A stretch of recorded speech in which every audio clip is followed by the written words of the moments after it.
Bom dia a todos. Sou Massá, diretor de tecnologia da Raizen. Bem-vindos a mais um dia da semana Raizen Tech Talks. Muito feliz por ter esta sessão em espanhol pela primeira vez.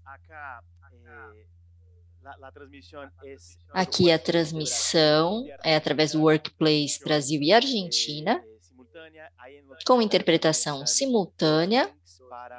Nos comentários estão também os links para áudio original e para a interpretação simultânea. Muito feliz por ter esta sessão em espanhol, com a equipe da Argentina e um convidado muito especial. Nós já trabalhamos muito em conjunto os temas de tecnologia com a Argentina, estamos ampliando o movimento Raizen Tech para incluir toda a equipe de tecnologia da Argentina. Vamos então começar. Hoje vamos falar sobre games e consumo. E aqui eu quero chamar a Carolina Wood, nossa diretora de marketing da Raizen Argentina. Como você vai? Bom dia, Massá. Muito obrigada a você e a toda a equipe da Pulse por me convidar para participar desse espaço de tecnologia e inovação. É uma honra estar aqui com todos vocês. Nesta semana, como você disse, de Tech Talks, eu acho que é uma excelente oportunidade para continuar ampliando nosso olhar sobre o mundo digital. Vamos falar de games e consumo e cada vez mais tem um link com as empresas, considerando que games é um âmbito natural para a geração Z, uma geração que tem entre 12 e 28 anos e tem um propósito como motor e que hoje já é nosso consumidor e claro que serão também no futuro. Se queremos nos comunicar, nos relacionar, interagir com eles e aproximá-los da nossa marca, nós temos que fazer a partir dessa plataforma que é onde eles estão presentes. E do marketing, como organização Raizen, acho que podemos levar a nossa proposta de valor a um segmento de consumidor que vive a tecnologia de uma forma muito mais natural, porque eles nasceram com ela. No caso da Raizen, com os produtos digitais e a nossa plataforma, a partir da qual nos vinculamos com os consumidores de uma forma muito mais digital. O importante é propor uma experiência com algo que nos apaixona, nos enche de energia, e o game é um excelente lugar para conquistar isso. O mundo dos games, blockchains, cripto, é um ecossistema muito diverso. Está em constante mudança, então hoje temos conosco Álvaro Martim, um especialista em jogos de blockchain, que vai nos ajudar a entender um pouco mais sobre esse mundo que, com certeza, para muitos da audiência, ainda está um pouco distante, mas, ao mesmo tempo, desperta muita curiosidade. Bom, todos convidados para a possibilidade de enviar as perguntas pelo chat. E agora sim, boas-vindas a Álvaro, como você está? Muito bem, bom dia e obrigado por estar aqui conosco nesta semana de Tech Talks. Bom dia, um enorme prazer estar aqui para falar um pouquinho de gaming e blockchain. Com certeza será uma Tech Talk bastante divertida.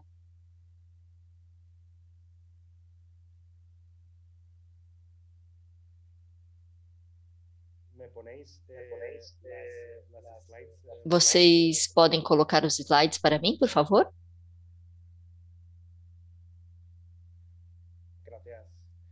Obrigado. Muito bem. Bom dia a todos, é um prazer estar aqui. E antes de começar o assunto diretamente, eu vou falar um pouquinho sobre mim. Faz 18 anos que eu estou na indústria de videogame. Eu comecei fazendo jogos para PC antes de comprar o meu primeiro iPhone, que foi onde eu descobri um pouco quão grande ia ser o mercado no celular. Foi quando eu tive o iPhone nas minhas mãos. Hoje eu penso que os jogos cripto, para outro momento de disrupção similar, e eu já vou falar sobre isso em um momento. Recentemente, eu estava no Wildlife Studio e agora eu sou co-founder de uma empresa de blockchain chamada 12 Random Words. E graças a isso eu tenho um título mais cool, não? Eu sou o Chief Blockchain Oficial ou Master of the Coin Eu suponho que é uma das vantagens de ter a sua própria empresa.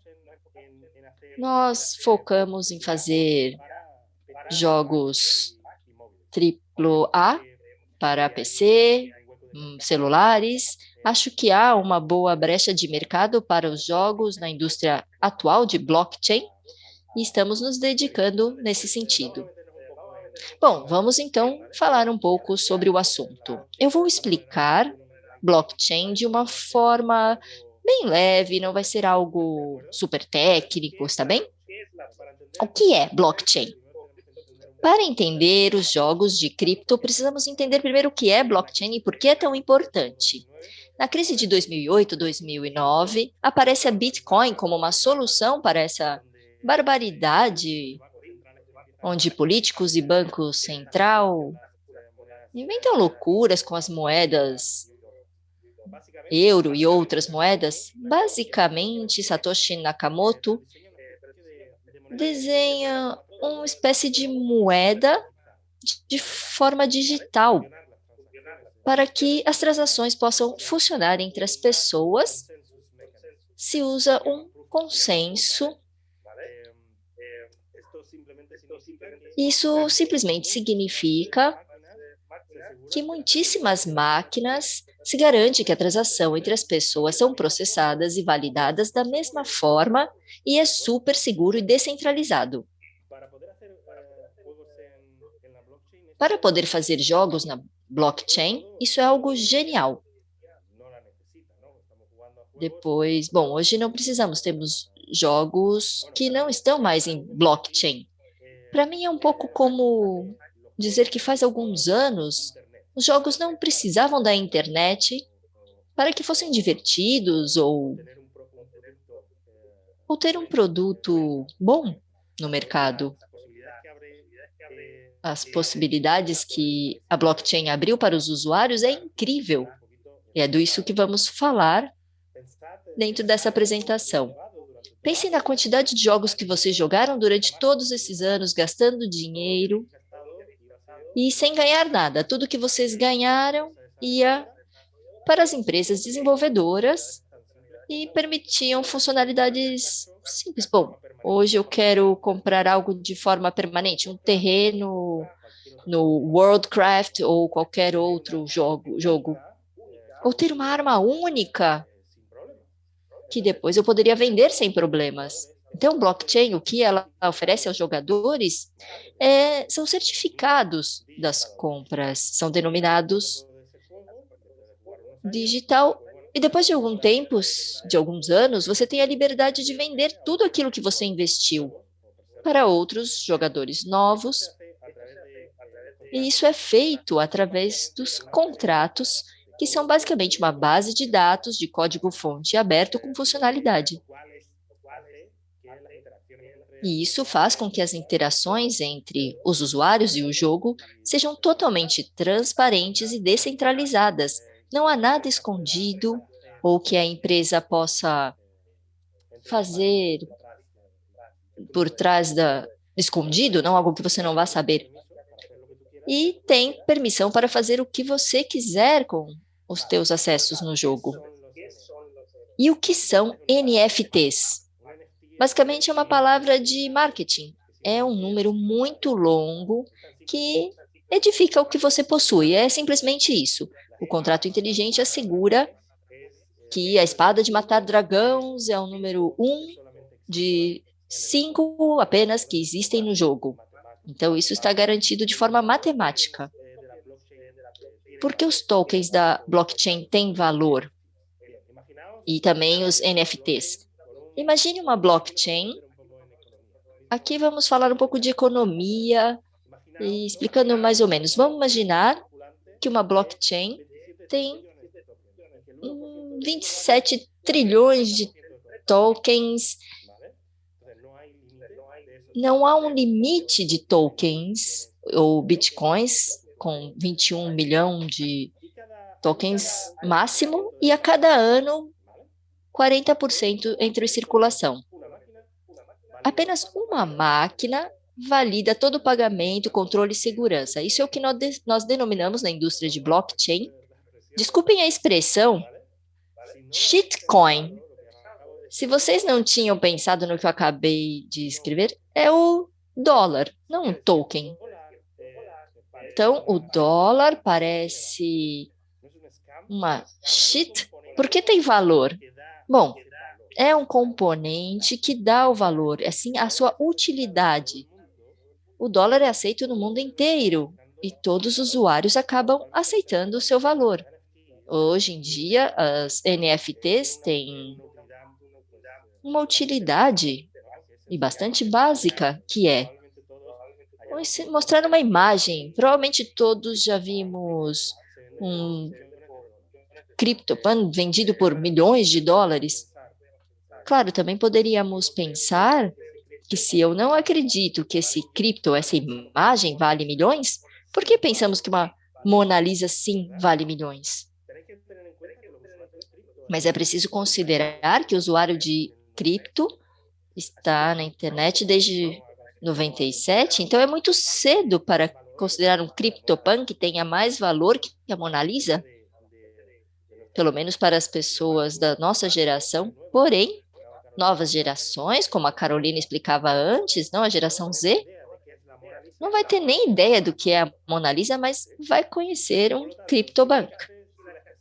Então, se a escassez dos tokens no jogo é correta, com valores intrínsecos desses tokens com alta utilidade, os NFTs vão ter um valor de mercado. Afinal, os jogadores de um possível Worldcraft na blockchain vai designar um valor para essa espada de matar dragão.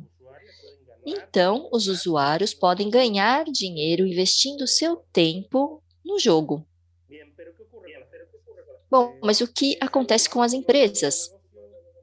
Esse modelo de negócio é ruim? Bom, é o que se pensava a princípio. Tudo era pagamento único quando a gente comprava o jogo, como 60, 80 dólares, você comprava um jogo do PlayStation ou do PC, e todo mundo considerava que jogar de forma gratuita não era possível, que aquilo fosse um bom negócio. Então, o Fit to Play oferece, primeiro, jogar. E se você gostar, você começa a gastar dinheiro. E vai acontecer algo muito similar no futuro, quando as pessoas pensarem, bom, vou jogar o Minecraft ou Sandbox, porque esses dois jogos são similares, ou quase iguais. Para que então eu vou jogar Minecraft gastando dinheiro se eu posso jogar Sandbox e ganhar dinheiro? Não teria nenhum sentido, não é verdade?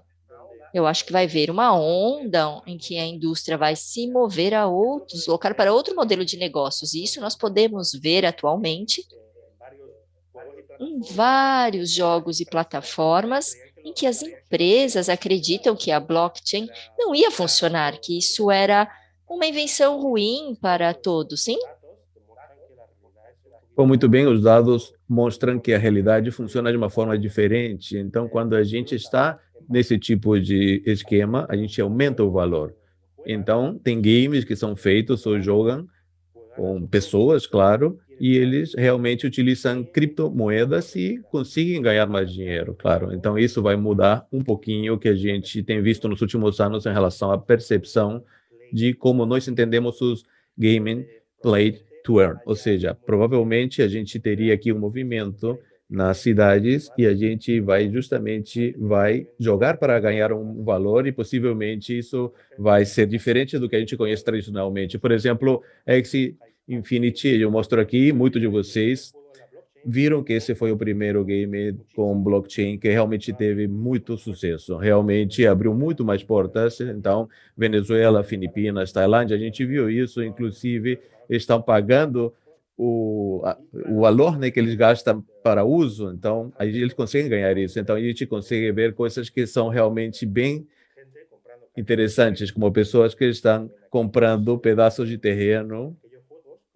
em alguns jogos, como se realmente fosse realmente comprar um terreno em Nova York. A gente vende esse terreno por milhões de dólares. É uma loucura realmente. Então eu vou colocar agora um exemplo que exemplifica como nós estamos trabalhando. Isso aqui é inédito, ninguém viu até agora. Então, vou compartilhar pela primeira vez com o público aqui nessa reunião e vai explicar como nós entendemos da nossa empresa que os jogos, que são os jogos triplo A, vão ser entendidos e vão evoluir nas blockchains.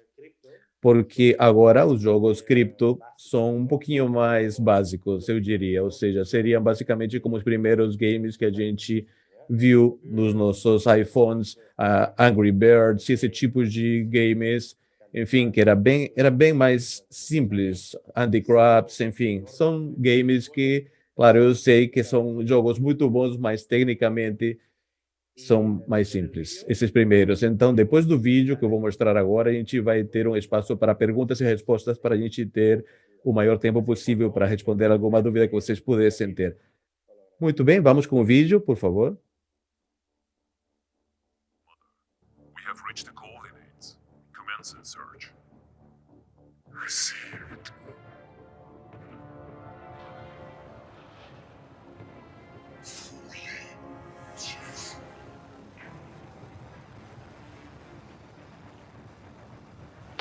Deposit localized.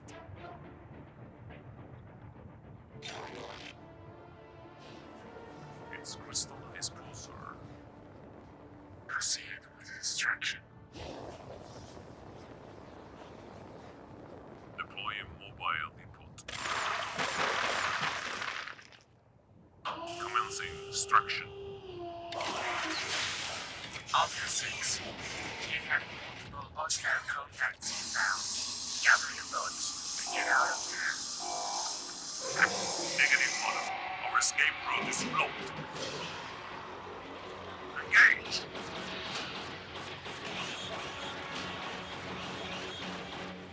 Is that agreed?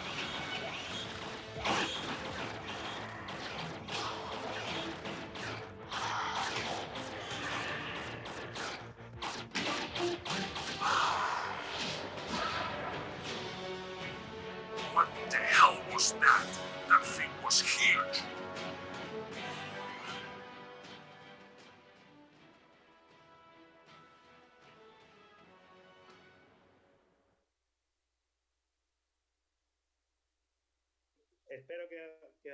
Bom, espero que vocês tenham curtido o vídeo. Muito bom, Álvaro, realmente foi muito bom. Tudo que você compartilhou com a gente foi realmente uma disruptivo, inovador, ainda mais para pessoas de outras gerações que a gente não nasceu junto com a digitalização. E dessa forma a gente, claro, tem com certeza muitas perguntas. A primeira é minha, depois eu vou começar a ler as perguntas que chegaram de todos para que Álvaro consiga responder. Bom, a gente está trabalhando muito aqui na área de marketing, tem a ver com o fato de que, a partir da organização, a gente se conecta com os consumidores da geração Z.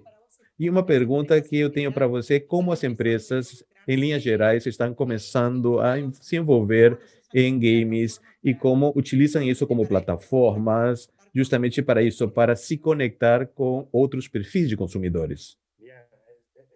Bom, é interessante porque faz alguns anos que os jogos, os games dos desktops, dos PCs, por exemplo, nós tínhamos algumas máquinas que, ou seja, o jogo não tinha nada a ver com Coca-Cola, mas nós tínhamos uma máquina dentro, ou seja, nós tínhamos essa forma, né, esse tipo de colocar outros elementos, que seria product placement, a denominação disso. Agora, o que a gente está procurando é uma integração que seja realmente mais condizente, ou seja, que conecte mais, ou seja, o produto das diferentes empresas tem que ter um impacto mais direto com o usuário, basicamente isso. Então, como que eu colocaria um exemplo sobre o que eu estou falando? Vamos imaginar, por exemplo, que nós temos um game cripto, por exemplo, de carros, né, corridas, e vamos supor que você é um fabricante de carros. O que você vai tentar fazer que esse jogo de corridas tenha muita qualidade para que esses carros conectem com o usuário e relacionem a qualidade do jogo com a qualidade do carro, e que dessa forma a gente consiga conhecer a empresa através do game. Ou seja, como que eu falo? Por exemplo, se nós temos um game que fala sobre o óleo do carro, e a gente na corrida, a gente tem que preparar alguma coisa para isso e faz a propaganda do óleo. Então, a gente está vendo que está se movimentando o setor com esse tipo de negócios, ou seja, eu forneço o que eu quero que os usuários percebam, mas, ao mesmo tempo, eu faço uma proposta de experiência que vai além de um simples jogo. Dessa forma, eu acredito que vai acontecer assim, dessa forma. Muito bem. Isso realmente agora me leva a outra pergunta, porque a gente discute, a gente debate isso quando a gente fala como empresa de entrar dentro dos games. Isso tem a ver com os riscos de reputação. Não sei se você já teve alguma experiência de conversas com outras empresas. Esse é um tema que realmente preocupa. A gente tem que avaliar muito bem esse risco reputacional. Realmente eu não tenho nenhuma preocupação. Ou seja, como que eu falo para você? Realmente o fato de ser humano tem a ver com isso, porque quando vamos falar assim, quando a gente começou com os jogos free to play, já no setor já estavam jogando de forma tradicional e pensavam que os jogos dos smartphones free to play eram ruins para a indústria, para o setor. Ou seja, não era legal. E nós tínhamos ali alguma coisa que enganava, basicamente, mas hoje a gente tem, às vezes, uma certa rejeição do mercado. A gente vê que a gente tem muito mais dinheiro movimentado que os jogos tradicionais, aqueles que são o AAA na indústria. Ou seja, o que nós estamos vivenciando agora é o seguinte: nós temos empresas que estão tendo um foco que os jogos em NFTs estão muito bem, e alguns falam, não, isso tem valor, esses não, enfim, mas a tecnologia, a tecnologia tem, eu acredito, algo que tem muito valor. Se a gente não aceita a tecnologia, não usem a tecnologia, mas ela está em volta de você. Ou seja, pensem no seguinte: se a gente não tivesse aceitado a disrupção quando começaram a fabricar carros, a gente estaria em cavalos agora. Então, andaria de cavalo. Então, quando no começo começamos a vender carros, falavam o quê? Críticas. Os carros fazem realmente barulho, emitem fumaça, enfim.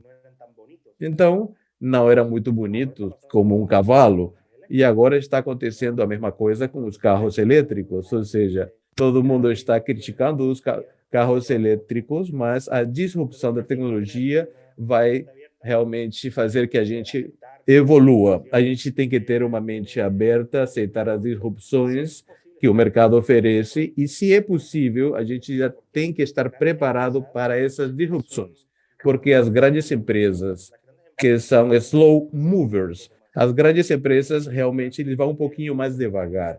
Tem uma estrutura que é maior, inclusive a tomada de decisões também é um pouquinho mais devagar. No entanto, ou seja, podemos ver como a Microsoft anunciou a compra de Activision, claro, realmente muito dinheiro, milhares de dólares, justamente para se especializar em jogos de blockchain. Ou seja, a gente não, ou eles não querem cometer os mesmos erros, onde eles realmente esperaram muito tempo com fazer crescer Nintendo, e enfim, e a Sony cresceu. Eles querem agora ser líderes. Mas todas essas dúvidas que acontecem agora, que existem agora, para que a empresa consiga fazer uma proposta de valor que seja muito melhor do que a proposta dos concorrentes. Ou seja, que esse token, o NFT, que seja muito mais racional com o valor que a gente dá para o usuário, fornece para o usuário. Nós temos muitas vantagens para as grandes empresas pelo fato de ser os primeiros em se movimentar nesse setor, porque eles vão justamente impor as regras. Então, por que não fazer sempre o certo a partir do princípio, ou seja, começar? Muito interessante, Álvaro, com certeza, porque isso tem muito a ver com o que você está falando. Microsoft, por exemplo, que é uma companhia, uma empresa que é digital, é nativa digital. Mas eu estou escutando falar com. O que você falou de aceitar a disrupção, ter a mente aberta, isso é muito importante, justamente porque as organizações que não são nativas digitais têm que prestar atenção a isso e conseguir se organizar para mudar esse mindset, que a cultura organizacional tem que passar justamente de como a gente lida com a mudança, trabalhar muito com as pessoas, porque isso faz evoluir, abrindo a cabeça e, claro, a gente não ter medo. E, claro, temos que assumir alguns riscos para conseguir liderar e evoluir.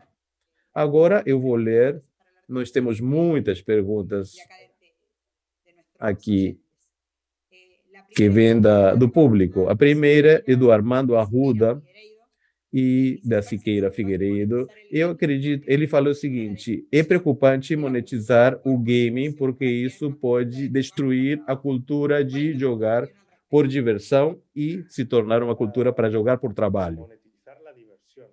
Olha, monetizar a diversão. Bom, Armando, né, que fez a pergunta, correto? Sim, eu, Armando. Armando, você acredita que as empresas que fazem games não monetizam os seus usuários? Eu posso falar para você aqui de dentro que a monetização é muito agressiva, extremadamente agressiva, porque a Activision Reason comprou King, de Carly Crush e outros exemplos, é porque queriam aprender como King justamente conseguia monetizar os usuários para fazer a mesma coisa com os jogos AAA. Então, eu diria que é uma pergunta muito interessante.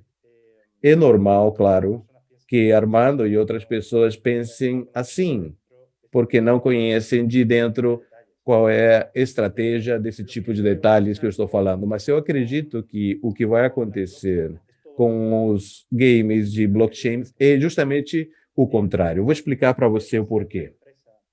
Ao invés de ser a empresa a que tem o único poder de falar ou de impor o que acontece com o jogo, agora não é assim. É a primeira vez onde os usuários estão assumindo esse poder. Eles têm um impacto direto nos lucros dessa empresa. E como funciona isso? Vamos pensar no seguinte: vamos supor que os games de Xbox, por exemplo, você tem, sei lá, Mike Pro, que seja o nome, isso não importa, mas é um exemplo. Imagina que a gente tem um momento em que os usuários de Dexpop, Microco, enfim, não importa o nome, e Microsoft começa a ter um comportamento que é desleal com os usuários, como já aconteceu também com Activision. Isso a gente viu, Activision pegava e não fazia produtos que eram para marcar uma geração, ou seja, que sejam bons e divertidos. Estavam mais focados em monetizar e retirar ou tirar até o último dólar dos usuários. O que aconteceria na blockchain se fizessem isso? Todos os usuários vão ficar descontentes e vão tirar o seu token.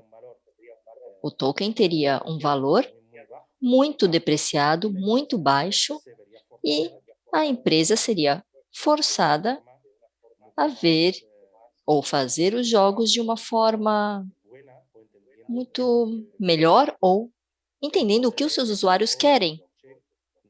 O poder do blockchain não está nas mãos das empresas, e sim dos jovens. E eu acho, dos jogos, acho que isso é genial.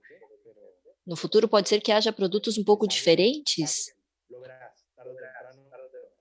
É algo que mais cedo ou mais tarde vocês vão poder verificar. Muito bom. Vou com outra pergunta, porque tem um monte. Por que você acha que o valor da indústria dos jogos superou o cinema e a música juntos? Como fazer para aproveitar essa onda de consumo de jogos? Desculpem. Bom, é que os videogames é como um jogo, um filme interativo. É assim, simples. Ou pelo menos como eu entendo. Depende, claro, de cada jogo, mas imagine que houvesse um jogo de Harry Potter com o jogo que permitisse a você decidir por diferentes caminhos e mudar a história. Então, o usuário leria o livro, veria a película, mas aproveitaria muito mais tentando ver como ele poderia mudar a história no jogo, aprendendo outros tipos de mágica. Eu acho que esse é o motivo. Esse é o poder dos videogames de agir, de interagir com a criação dos artistas, dos designers. Eu acho que essa é a ideia. Outra pergunta? Só um minutinho. No mercado, há uma discussão sobre a principal concorrência, Fortnite e outros scripts. O que você... está em português, desculpe. O que esse cenário... Como você vê esse cenário? Eu não sei se eu estou entendendo bem. Fortnite e que mais? No mercado, há uma discussão sobre a principal concorrência, sobre ser concorrência a Fortnite e outros streamings. Sim, tem uma parte em português. Sim, deixa eu ajudar aqui.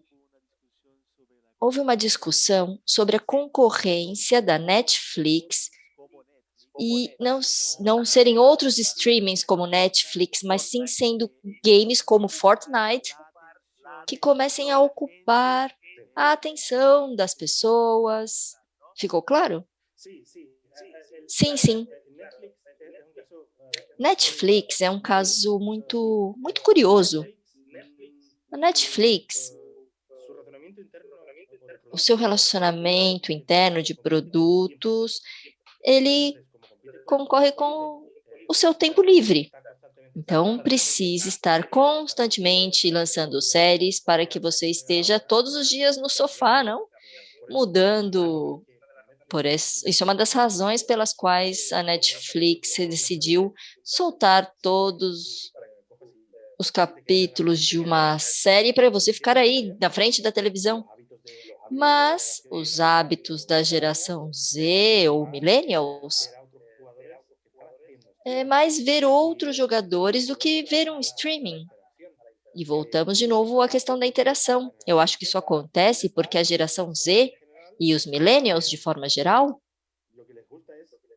o que eles gostam é de interagir com o ator, não como Fortnite ou outro jogo. Eu não tenho dinheiro para investir no Fortnite, mas eu gosto do streamer e eu posso interagir com ele. É um pouco o que acontece com a televisão. A televisão está aí, você pode mudar de canal, mas você não pode escolher o que você vai ver. A Netflix, sim, você pode mudar aquilo que você está assistindo. E no streaming você pode mudar o que vê interagindo com o meu apresentador da televisão favorito, entre aspas. Eu não sei se eu respondi a pergunta. Sim, muito bem. Eu acho que sim. Vamos para outra. Matias diz, quando jogamos, ganhamos criptos ou objetos do jogo. Isso está associado com o NFT. Você precisa de uma wallet? Sim, é uma pergunta muito interessante. Porque o nosso projeto está trazendo muitos investidores, é porque o free-to-play traz os usuários. E o que fizemos foi desenhar uma tecnologia que não requer que você tenha uma wallet ou esteja no mundo cripto. Você pode começar a jogar e você não precisa entender o que é uma cripto ou um token. Você vai abrir o jogo e vai ver um contador de minerais, mas você não sabe que isso está no mundo cripto. Os nossos jogos, nós vendemos como NFTs básicos, que pode ser dinheiro, um spider tank, como vocês viram no vídeo, mas são os jogadores que vão criar novos NFTs, fazendo a união de outros e beneficiando, vendendo os NFTs para outros jogadores. Depende um pouco do jogo em si, mas normalmente O que nós fizemos nos nossos produtos... Bom, deixa eu ver, espera um pouco para poder explicar de uma forma mais clara. O valor do Bitcoin é o valor base, é o valor do kilowatt, o valor do nosso token vai ser o investimento do seu tempo. Há um valor intrínseco, é como a economia. Você jogando o nosso jogo pode ganhar esses tokens e vai ter um valor para os outros jogadores. Há outros jogos, como Axie Infinity, que teve muitos problemas com a economia do seu jogo, porque simplesmente você pegando o telefone e dando uns cliques na tela, você podia ganhar esses tokens. Então, a moeda foi muito depreciada. Mas acho que está respondido. Muito bem, obrigada. Vamos para outra, da Pamela. A minha pergunta não está tão relacionada com blockchain, mas sim com a evolução do game. Experiências mais imersivas e não tão sedentárias, inclusive para esse tipo de jogos que você mostrou na apresentação. Sedentárias, você se refere um pouco a estar sentado.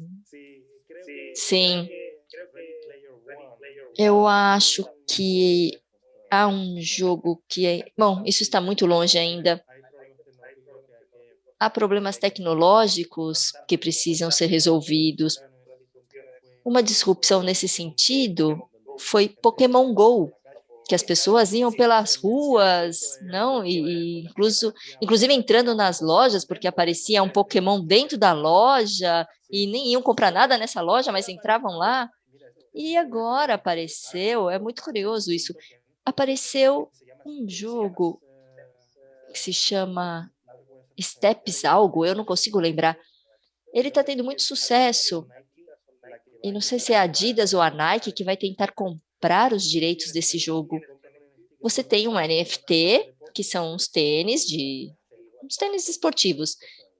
E você pode personalizar, colorir de forma digital, e você vai ganhando tokens quando você faz steps, quando você vai caminhando pela rua ou faz algum esporte.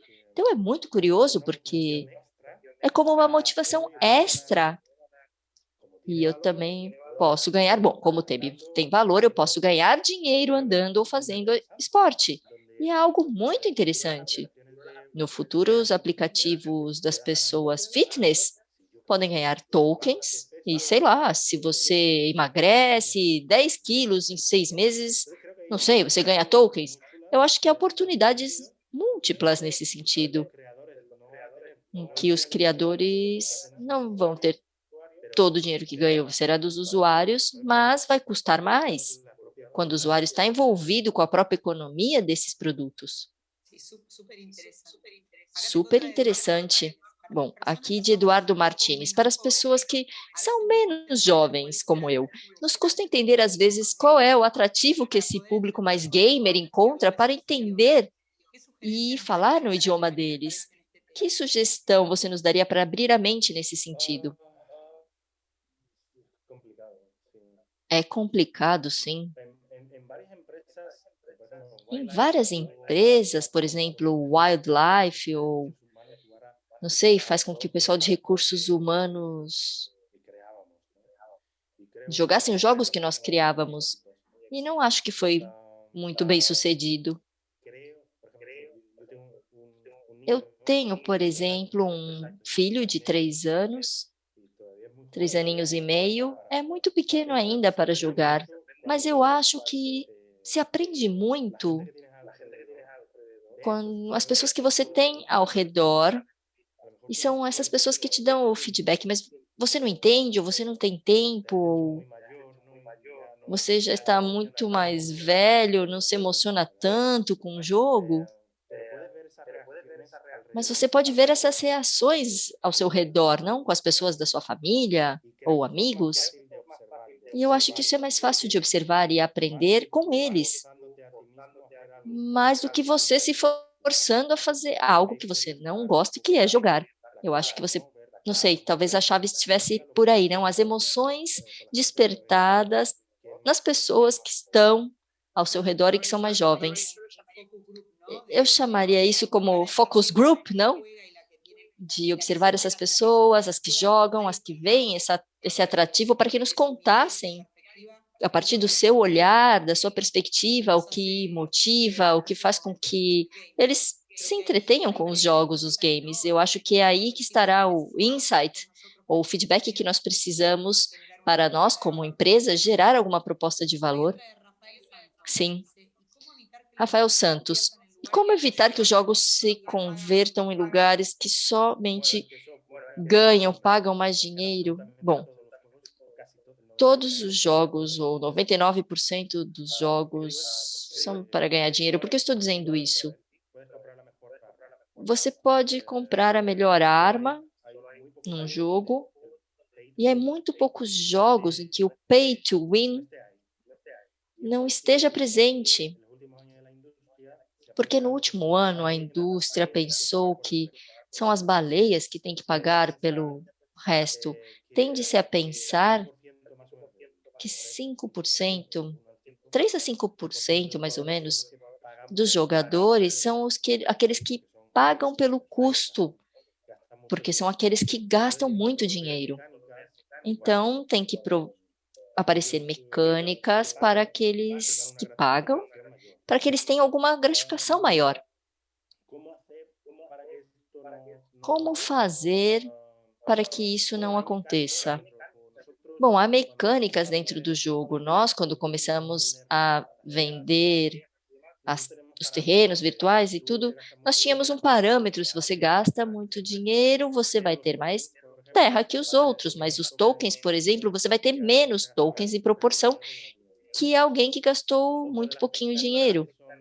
Outra das mecânicas interessantes que nós incluímos no nosso jogo, precisamente, para resolver esse problema que você está dizendo, dá na mesma se você gastar 5 milhões de dólares em terreno, em NFT, e sempre, sempre, sempre vai precisar de outros jogadores para poder ser o melhor. E você tem muito tempo, muita paixão e habilidade no jogo, mas não tem tanto dinheiro, então você tem que fazer uma mecânica dentro do jogo em que o seu talento e o seu tempo tenham um valor muito maior que de outros que têm o dinheiro. É dessa forma como se a equação fica balanceada, ou pelo menos é a nossa tese. Eu adorei essa resposta para ir concluindo, porque não necessariamente o dinheiro é o mais importante, mas sim o talento, a estratégia.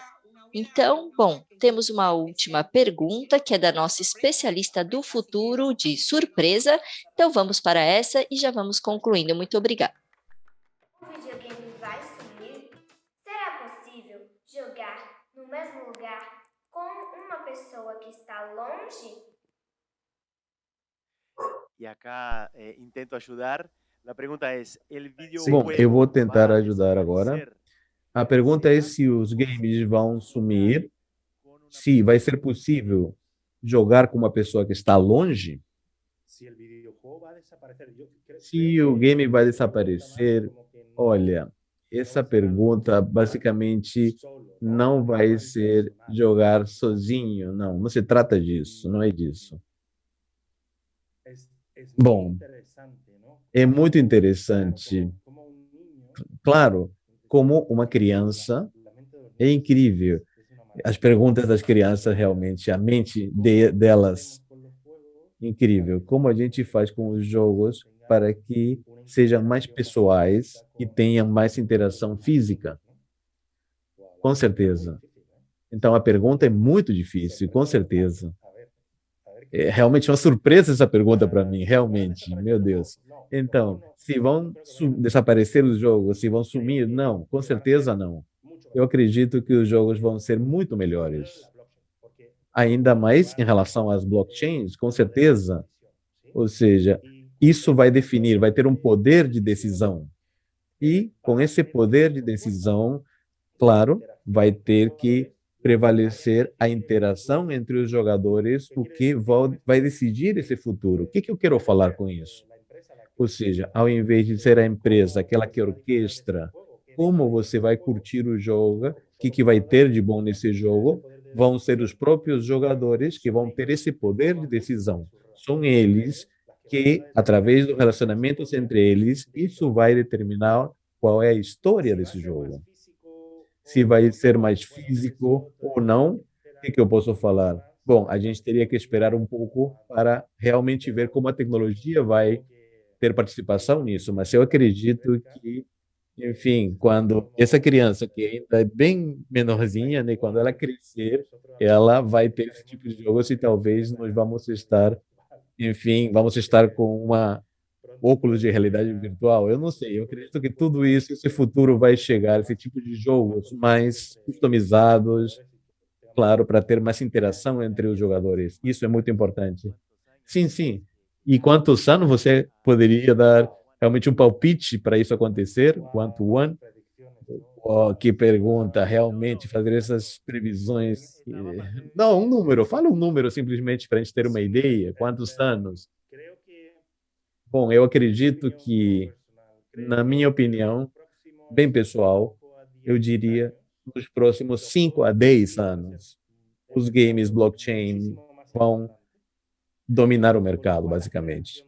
Dessa forma, a geração Z vai ter mais dinheiro do que a do baby boomer ou os millennials, porque eles vão aceitar e adotar essa tecnologia de ganhar dinheiro com esses games de uma forma mais natural. E o que vai acontecer? Ou seja, as grandes empresas vão tentar justamente ir ao encontro dos novos desejos desses usuários que vão ser ricos, enfim, né? Eles vão ter que realmente se esforçar para inovar, né? Para esse tipo de jogos. Claro, com aquelas roupas, aquelas, enfim, essa capacidade de interagir, os óculos de realidade virtual. Então, a gente tem que ter primeiro uma mudança da geração Z com esses jogos de ganhos de dinheiro com blockchains, e aí as empresas vão começar a fornecer serviços e a gente vai conseguir investir muito, muito nesse tipo de produtos. Ou seja, como os óculos de realidade virtual, eu não vejo, eu tenho 5 anos, enfim, seria meu palpite. 5, 10 anos. Isso acontece muito nas disrupções de mercado, na tecnologia. A gente realmente vai ter uma mudança bem radical. Se a gente imagina agora, 10 anos atrás, imagina, a gente tem agora o uso dos smartphones de uma forma que a gente não imaginava. Então, imagine daqui a 10 anos, a gente, não sei se a gente vai reconhecer o que a gente tem agora, as pessoas, de repente, no quarto com os óculos de realidade virtual, não sei se isso vai acontecer assim, mas vai ter uma mudança bem radical. Muito obrigado, Álvaro. Muito interessante, realmente. Você colocou a gente para pensar ainda mais para como a gente vai interagir da mesma forma com a realidade. Então, muito bem, vamos para o fechamento agora. Muito obrigado, Álvaro. Foi muito interessante, realmente. E muito obrigado por tudo que você falou, as suas respostas, e também agradecemos a todos, a todas, por estarem aqui com a gente. Eu lembro que tudo vai ficar gravado no Workplace e amanhã a gente vai ter a última sessão com o tema mobilidade. Então, muito obrigado a todos. A gente se vê.